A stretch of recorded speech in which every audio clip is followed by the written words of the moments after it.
Yeah, good morning. This is Bang Bang Rail. Cliff Fields. I used to. It's crazy, you know.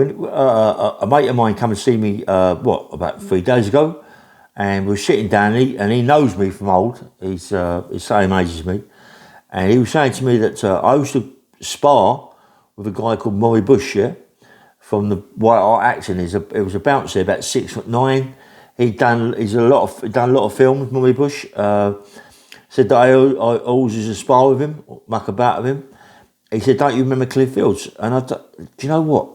I can't remember Cliff Fields being on the door at the White Hart Acton. But he said, "Yeah, Cliff Fields on the White Hart, mate. He was on the door." But I can remember there being Murray Bush. I can remember being Freddie Clark. I can remember being Georgie Clark. And I can't remember the others. Oh yeah, Dave Griffiths. So the other one there must have been Cliff Fields, yeah? It's mad, isn't it? And yet I've been in prison with Cliff Fields and didn't know that I was to see him at the White Hart Acton. I've boxed with Cliff Fields. I've been at the shows with Cliff Fields, and I never knew. Just my mate just told me that he was the one on the door at the White Hart Acton. So when there was that trouble, Cliff was there too. I've already said about. I said I've done a podcast about that, you know, about Cliff Fields and the fights and all this, that, and the other. But Manny Clark, if you watch Matt Legg's video about Manny Clark's on the video talking about Bill the Bomb, you know, and Manny Clark, he can have it. Manny Clark, he's a good fighter, boxer, and so can all the family because Freddie Clark, one of the bouncers at the White Hart, Freddie Clark, used to be a good old fighter, mate. I'm sure that he fought Tommy Farr for the British title. I'm not quite sure now. I think he did. Freddie Clark, check it out. And there's Georgie Clark, Manny Clark's old man, could really march on, could really fight. And you got Manny Clark, he can have a fight. I mean, I remember being in prison, Manny, in the Mount. He can fight. Now he's had I think Manny's had about, 26, 30 unlicensed fights. His son, young Manny Clark, he can march on as well. So all them Clarks, they've all been boxers all their life, yeah. Manny Clark's a nice guy.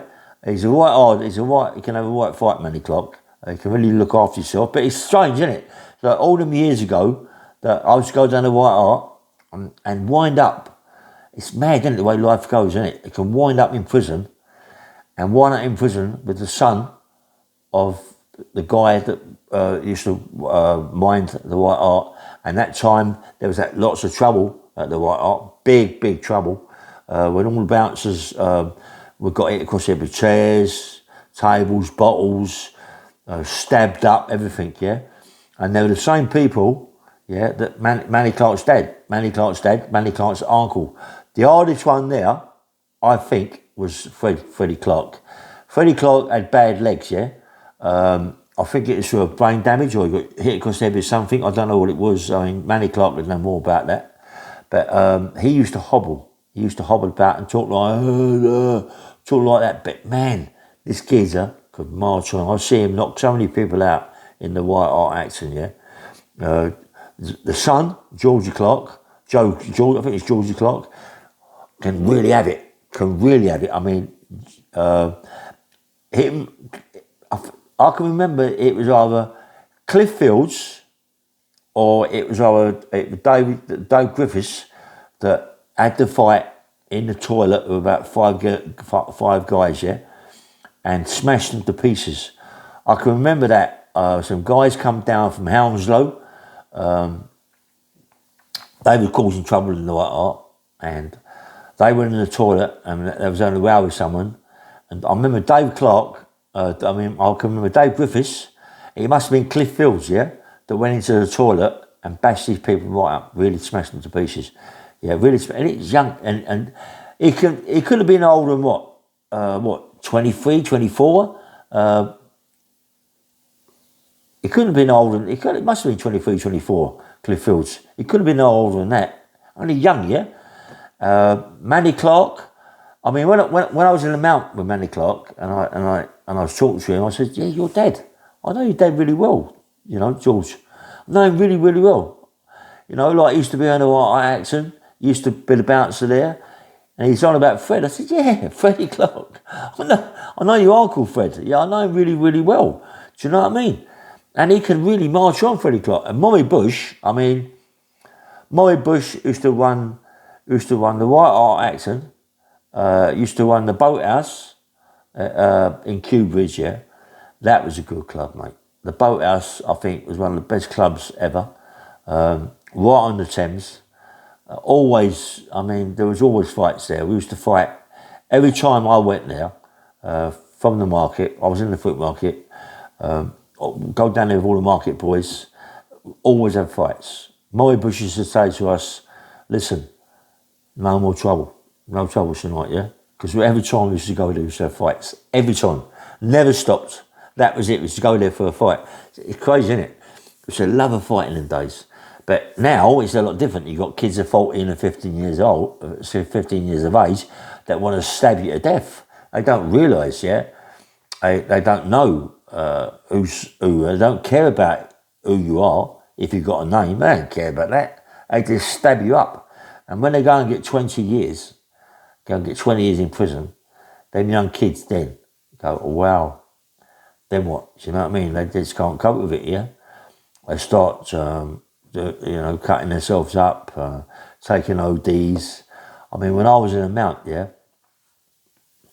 there was a lot of IPPs there. I was one of the first IPPs one of the first ones to get the IPP, yeah. But there was a lot of kids coming in after, young kids, for silly offences, stabbing someone and all that, hitting someone across the head with something, shooting someone, getting IPPs, yeah. Getting like 3 years IPPs, and they're still in there today after 19, 20 years. They're still in there, but they cracked up, mate. They can't cope with it. They just don't want to come home no more. They're just their little heads are gone, mate. And kids out there have got to realise, yeah, that when you stab someone or you shoot someone, you're going to go in prison for a long time. And it's okay, I can handle prison.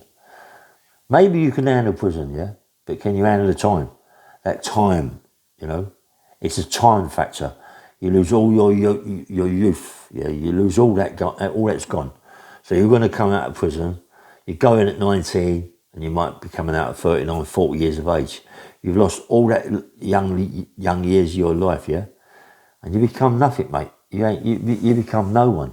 You know what I mean? You become you're nobody, mate. You're nobody. So think about it when you stab someone. People think, well, what I do, I stab him in the leg, stab him in the backside, but you got big arteries, yeah. The biggest arteries going are in your legs, right? In your legs, they're the main arteries, yeah, to the aorta, yeah. So be very, very careful about stabbing someone in the legs. You know what I mean? You got more chance of stabbing someone up the top up there than you have in the leg, but you don't really want to stab anybody anywhere. When I come out of prison, and I went to Harrow, living in Harrow, yeah. One day I went to a bus stop at the top of my road. Well, I was at a bus stop quite a lot.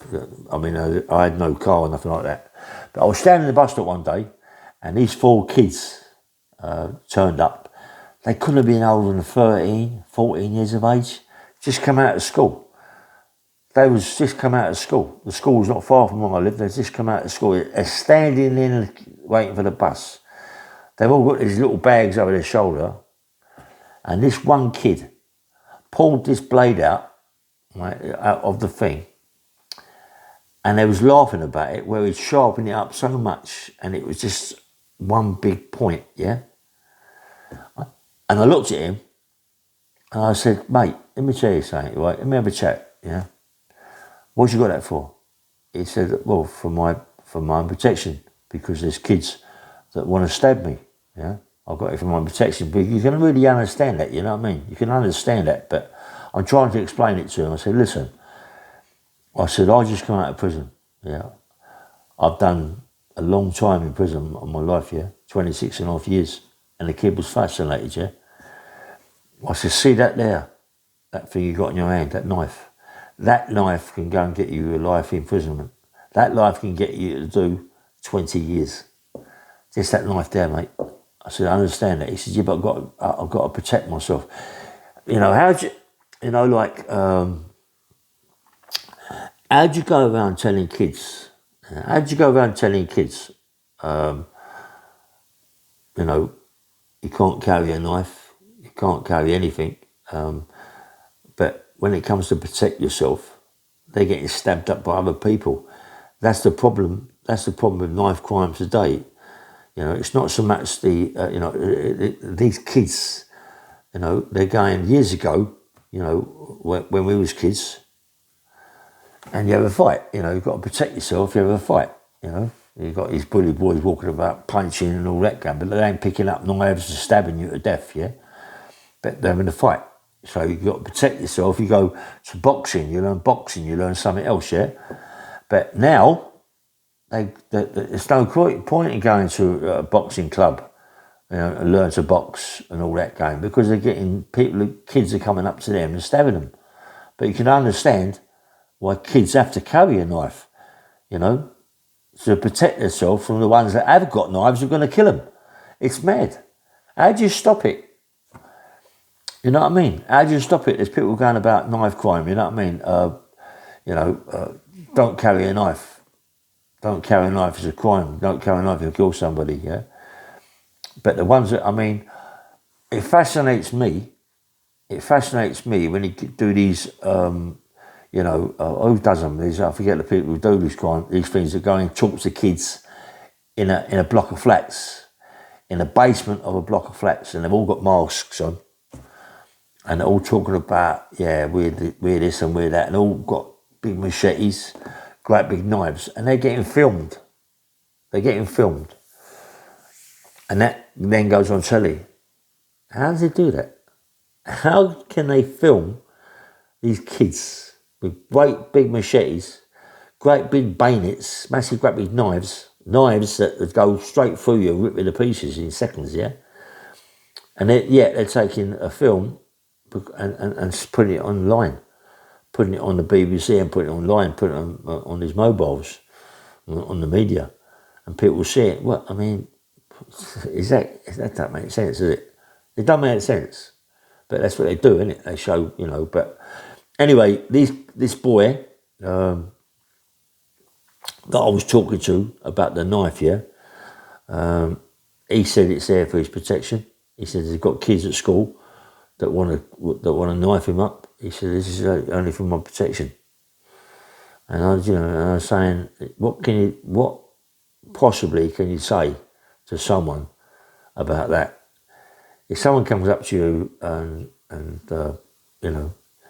because you get these people that go, you pull a knife, I'll pull a gun. You know what I mean?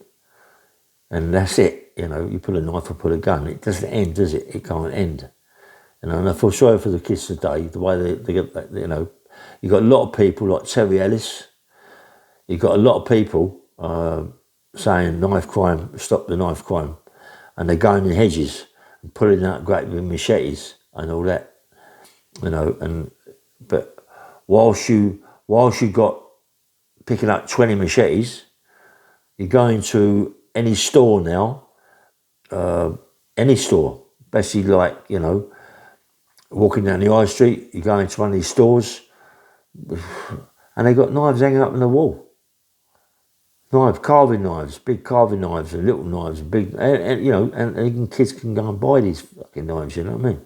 It's no sense to me. It's never going to stop. It's never going to stop. It's not. If it isn't going to stop, it's going to get worse than what it is now. You know, when people saying stop knife crime, you know, it's a fear factor. It's a fear factor, mate. It's a fear factor. You know, in our days, the fear factor, have a fight on the street, someone can have a right fight, he was the governor, yeah? Nowadays, you get a young kid, fear of his life, protect himself, big carving knife, goes and stabs someone. You've got kids of 8, 9, 10 now, picking up knives, going out, hiding a knife, and stabbing someone. They don't They don't know. They don't know. The only way, I don't know, I mean, I was talking about Harry Hayward, you know, when he had a cell. He had a cell in the basement of the pub, yeah? And he used to go there every time he thought about doing something, like crime. And it made him feel, I can't do that again. No, I can't do armed robberies and all that sort of thing. You know what I mean? I couldn't be in here for another 20 years, another 10 years. No way I can't handle it, yeah? Good idea. But what they should do, there are prisons now, yeah? But you got human rights going, oh, you can't do that. You can't do this. But you can't do that, but you can give a kid a knife and go and kill someone. You know what I mean? But he can go and buy a knife. But the fear, you got to put fear into the little faces, yeah? You got to put fear into them, yeah? I think, personally, that places like Camp Hill, which is closed, there are other prisons that are closed, completely closed, but you got all these people, you got all these people going, no, you can't do that, that's shocking, you can't put them in there. But I feel that what you should do is take kids out of school, a class at a time or whatever it is, and say, right, I'll tell you what you're going to do. You've got to talk to their mums. I know you're going to get human rights go crazy, you know, but you should put them in prison maybe for a week. Let them see how prison is for a week. But don't treat them like now. Like prisons are now. They got DVDs, they got carpets, curtains, bedspreads, pillows, mobile phones. They can even talk mobile phones now. They've got phones on the wall so they can talk to people as long as they give them their numbers, yeah? And they say they're sweet. But not that sort of thing. I'm on about prison, mate. I'm on about prison like it was in my time, where you got a bed, a steel bed. You got a horsehair mattress, yeah?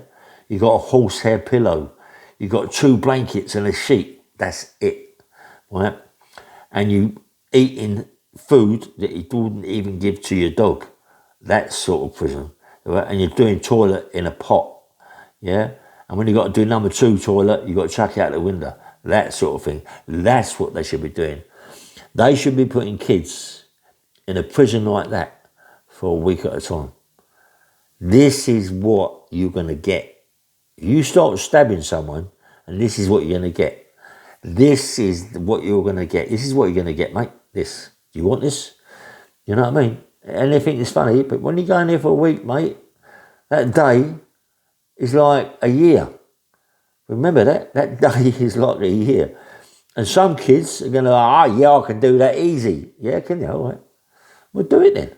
Go let these people at schools get their kids, talk to their mums, and I'll bet you there's a lot of mums that say, yes, do that for my boy, because I don't want my boy to be killed, stabbed up. But as you say, it's these human rights people, oh, you can't do that. Oh, you know you can't do that. They're not criminals, but they're going to be criminals. You've got to let them see what prison is all about, losing your life. But I know maybe I'm only in there for a week, and the ones that are really flash, that get really leery, you put them in there for another week. They ain't done no sentence. Listen, okay, they're not in there for killing someone, hurting someone. They're just in there because we want to teach them this is prison. You got to do it. That's the only way to stop knife crime. That's the only way. All this going, stop knife crime, walking around the streets and all that, and you know, walking around with big knife things on their t-shirts and all that. They're not bothered about that, mate. They're not bothered about that. But do that. I'll tell you what, mate. You get 20 kids in a prison, I'll bet you 10 of them I go, I can't handle this, mate. They'll be crying all night. They'll be crying all night, mate. You know what I mean? Don't forget, you've got to let them see what prison's about. When the windows are smashed, in your cell and it's freezing cold, you've got a pipe. Now they've got heaters. You got a pipe running through your cell, right? That's not even lukewarm. That is what they got to give them, mate. 2 sheets, 2 mattresses, two little blankets, and a little sheet. Can't sleep at night. No music, because you got to.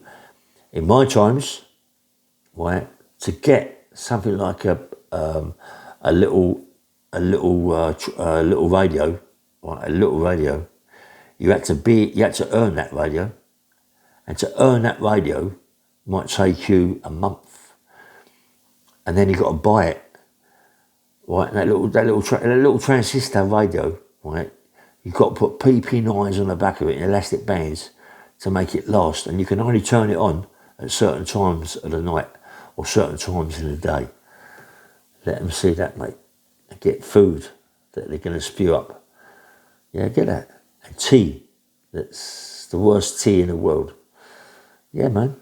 And they're bathing, maybe if they're lucky, once a week, if they're lucky, or once a month, if they're lucky.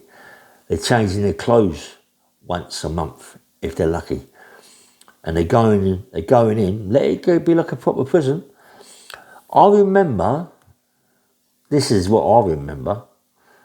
I remember in my times, in Ashford, in Marne prison, this is where it first started. It happened in the big prisons also. But when I went to Ashford with Marne prison, when I was a kid of about 15, yeah, 14, 15, that's in the 60s. That's in the 60s, mate. You go in there, and when you go in reception, it's the worst place you could ever be. When you've gone through all the rigmarole and the screws are smashing you to pieces and clumping you around the head and all this, that and the other, and you're putting on his clothes, but before you put on his clothes, they give you the clothes. You've got a pair of pants on, you walk into this little bathhouse, it's got about 6 baths in there, yeah?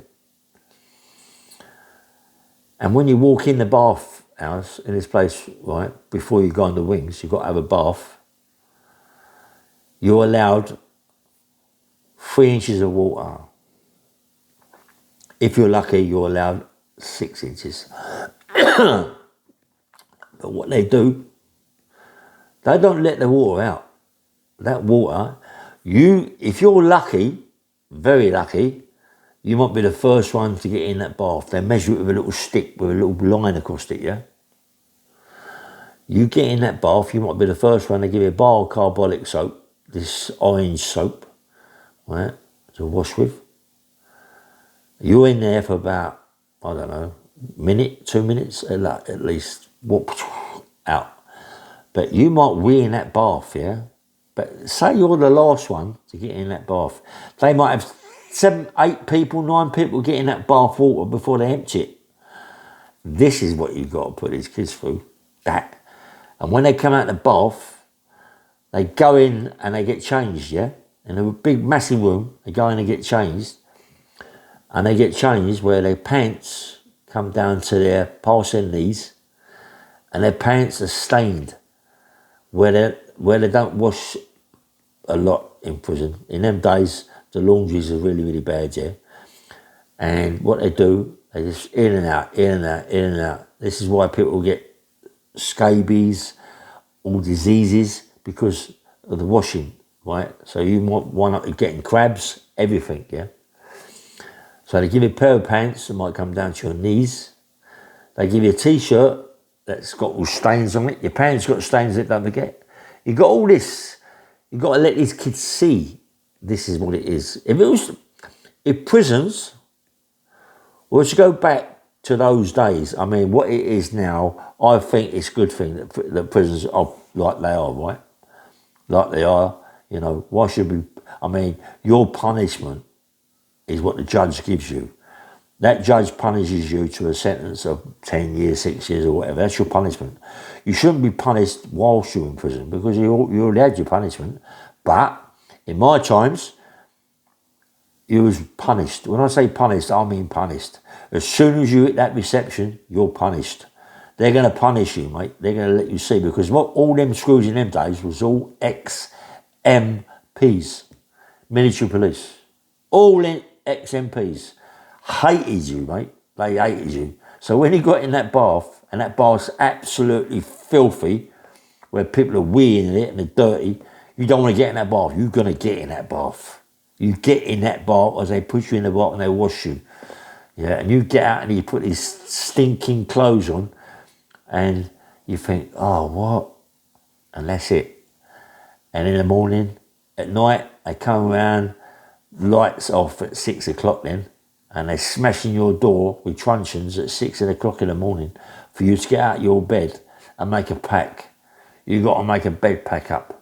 And you might, in them days, 2, 3, 4 people in a cell, you know what I mean? It's just mad. It's just unbelievable. If I remember rightly, as a kid in Ashford, there was all singles. All the cells are single cells. So you can't even talk to anybody. You ain't got no radios. You got nothing. It's cells freezing cold. You're gonna come out. You got to line up like little boys. You know what I mean? You got to keep your mouth shut. You can't talk to no one. Your shoes are either too small or too big for you. Everything you've got stinks. Everything you're wearing is stinking. And you've got to go to the canteen and get your food. You've got to line up for your food. And the food in there is absolutely diabolical. It makes you spew up. Porridge in the morning, it's got more lumps in there than you've ever seen. You might get a bit of Marmite, bit of jam, marmalade. Just put on your one piece of toast, and that's it. And the bread in them days wasn't bread like you get today. The bread in their days is to make it in the kitchen. So by the time you get it, it's like that. Solid. I swear. This is what they should do. This is what they should do. This is what they should do. This is what they should give kids at school. Take them to these places and put them in there for a week. Flash ones, put in there for 2 weeks. Yeah? And they go, yeah, well, I'm only in there for 2 weeks, so I could do it easy, can you? You go in there and see. But you got all these human right people going, you can't do that. These ain't criminals. But they will be, because you're going to let them be criminals, because they're going to stab someone to death, or they're going to stab someone, get GBH of intent, section 18, yeah, or attempted murder, going to get 8 or 9 and go in prison. And for the rest of their life, they've got a record, they can't do nothing. They come out of prison, they're not going to work.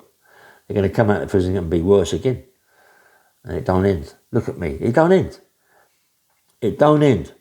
You get 1 in 100 or 1 in 1,000 that go, poor, this ain't for me, and never come back. You don't get many that do that. Because when I was in prison, you look around, you get to notice people, notice faces. When you finish your sentence in that prison and you get out, you always go back to villainy. You go back to prison and you meet the same people that you've already met 6 years ago, 5 years ago. They're in there again. Hey, you going all right? We're all mates again. And then you get the same thing again. But one day, you wake up, you get out onto the street, and you know what? No one knows you, mate. Who are you? No one knows you. No one knows you. And when you go back in prison, no one knows you again. No one knows who you are. Because most of them people used in prison were dead. You know what I mean? I've had it. I had it, mate. When you come out of prison, nobody knows you. No one knows you. Only mums and dads and your brothers and sisters. They're the only ones that really know you. Do you know what I mean? This is what this YouTube does. It lets people see people like myself who've been in prison all my life for gangsterism, for an enforcer. You know, people see all that. And people say, oh, he really loves it. He loved that life. Because all we do is talk about it. Because I've got nothing else to talk about. That is it. I try to let kids see. This is what happens. You got a girl, you go crazy, you're an enforcer, you do this, you do that. But at the end of it, at the end of all this, prison, you've got nothing. You come out, you've got nothing. You come out, you lose your mum, you lose your dad, you lose your brothers, you lose sisters, your uncles, your aunties, you lose your mates. You've got nothing. I'm very lucky. I met this guy called Terry Haley, yeah. I used to knock about with his dad. And he's now my best pal. I'm his best pal. We look after each other like that, mate. And he's good to me, right? He's got a flat. He's done my book. Paid for my book. The book's out very, very soon now. I keep saying that. But what it is, the trouble with when people are writing a book is you got more content that goes in it. Because when they start reading it back to you, you go, oh, wow, that day I was... And it gets on, it goes on and on and on. So there's more content. I've done about, 840 videos, maybe more than that. So lots of these videos I've done, things are not even in the book about what I've done. So then maybe I have to do another book of short stories. I don't know, yeah? But I've done so much in my life. All I've got is memories. Big, big memories of being the person that I am, being an enforcer, being the gangster. You know what I mean? And that's all I've got. That's all I've got. My family is straight, man. My family is so straight. They wouldn't even tread on an ant. They wouldn't tread on a worm. If they see a worm, they wouldn't tread on. They're so straight. All my family is straight as they come. I think it's beautiful that they're all straight, yeah. You know what I mean? And look at me. They've got houses, holidays, everything, yeah. Okay, they get up at 5, 6 o'clock in the morning and go to work, but most of them are retired now because they're a lot older than me. Some are just at the age they can retire, yeah. And, but they've got everything in their life. They've got, the kids are growing up, the kids are, go and see their mums and go and see their dads with their grandkids and all that, go and see it. But I've got none of that. I've lost all that. My kids, what conversations have I got with my kids? What conversations have they got with me? What can I say to them? What can they say to me? I'm their dad. They love their dad because their dad was a gangster. Because their dad's got he's a gangster, and so he can write a book. He's somebody. He's a legend. Yeah, that's the only thing that I've got. If I hadn't have Terry, my mate, hadn't have done this book for me, and I hadn't had YouTube, right, to get on YouTube and tell people about my life, well, people wouldn't know me. I'd have been nothing. But now I'm a legend. I've got a book. I've got YouTube. People telling me about my life. I'm a legend, yeah? And I'm lucky, Mind you, I'm lucky because my life's made me a legend, an enforcer, a street fighter, you know what I mean? Hurting people, legend. But I've had to suffer for that. I've had to go and do 26 and a half years in prison. I've had to do 11 years on the street now, still an IPP. So what's that? 37 years. 37 years. 37 years of my life. You know what I mean? It's no good, mate. It's no good, 37 years of my life. Yeah, I've missed everything. Even now, being out this time,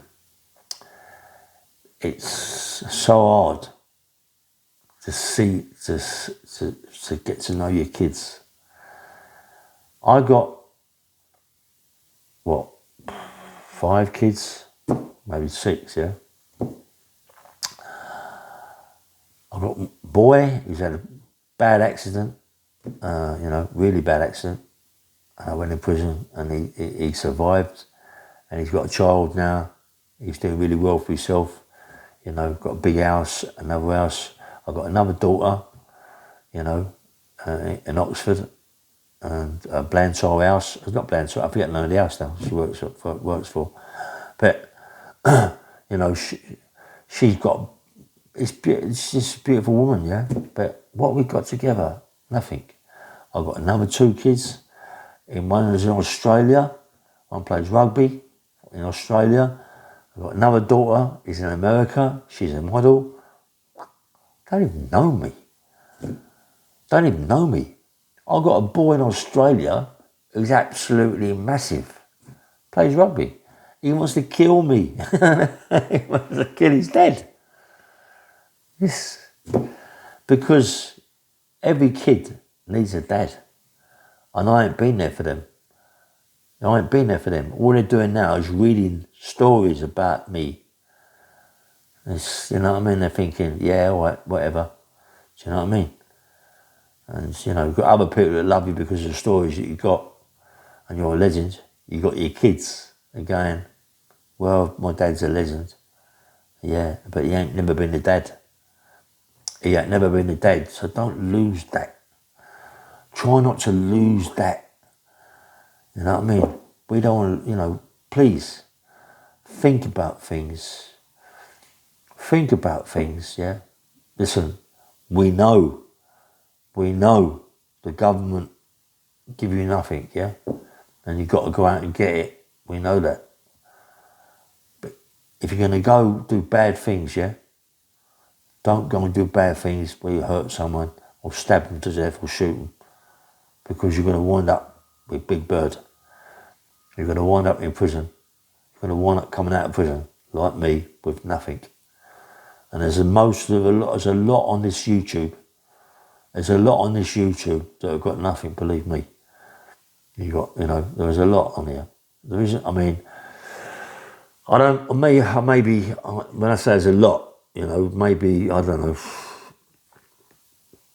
Most of the guys that I talk to, you got Yami TV. He's been in prison, I don't know, 30 years of his life. You know what I mean? Got big stories about people in prison. But what else you got, Yami? And he's a nice kid, mate. He's a nice kid, you know what I mean? You know, and it's a shame that me and him have got nothing, really. You know, he's a nice man, Yami, you know what I mean? And every thing he talks about is the truth. Everything he talks about is the truth, because that's what he's lived his life in it, mate. He's lived his life in prison all these years. He ain't been out. If he's been out, he's been out for months, not years, and back in prison. It's a shame, mate, you know? It's a shame. But others, there's not many others. There's not many others on YouTube, right, that are being in prison. John Massey, my mate, John Massey. Longest serving prison ever, mate. I think one of them, 46 years, something like that. You know, come on, mate. You know what I mean? You know, and then people, right? Then people lost their life, mate. They've lost their life. They want to live it again. You know, the only good thing, there ain't no good things, but what prison does to you, yeah, it cocoons you, yeah, it cocoons you. So we're lucky in that respect, because when you go in prison and you're 26, you don't really grow up. Not many people who go in prison for big sentences grow up. They're all young, because we've got nothing to make us old. Only age. Do you know what I mean? There's nothing out there to make you. We ain't out in the street and running around and this, that, and the other. We're in prison getting everything we want. Nowadays, not in them days, but in nowadays, yeah. You just live your life. It's easy, and your memories. When you come in prison, and you know, and your front room is yellow. And you remember your mum as that stunning, beautiful woman, and all this. And all that's a memory. All that don't change, because it can't change. It can't change, because it's there. That's what was there when you come away. So after 10, 15 years, You go out and you ain't seen your mum, only by letters or whatever. I know phone calls them days. You go out and you expect that front room to be yellow or whatever. Everything's changed. You think, oh, you can't believe it, because in your memories, that's your memories. And when you see your mum after 15 years, when you went in prison, she was a young mum. 15 years she's had out. She's been out 15 years. No, sorry. You've been in prison 15 years, she's out in the world. And a lot happens out there, mate. You know, pressures and all that. And you look at your mum and she's, wow, man. You think, oh, mate. You know what I mean? And you keep going away and you keep going away and you keep going away. And at the end of it, when I come out, the last bit of it, my mum had got really, really old. And she'd suffered. You've got to remember, mate, the ones that suffer about their kids is the mum. So she suffers. She's doing your bird. Your mum is doing your sentence. She's doing the sentence. When she writes you a letter, in my days, nothing else, she writes you a letter, right? You know, she's telling you she loves you, mate. She means that. And she's missing you so much.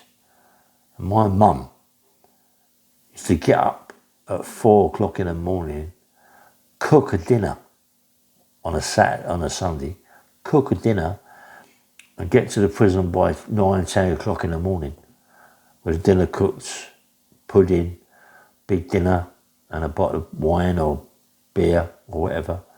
That's what your mum does for you, mate. She's doing your sentence.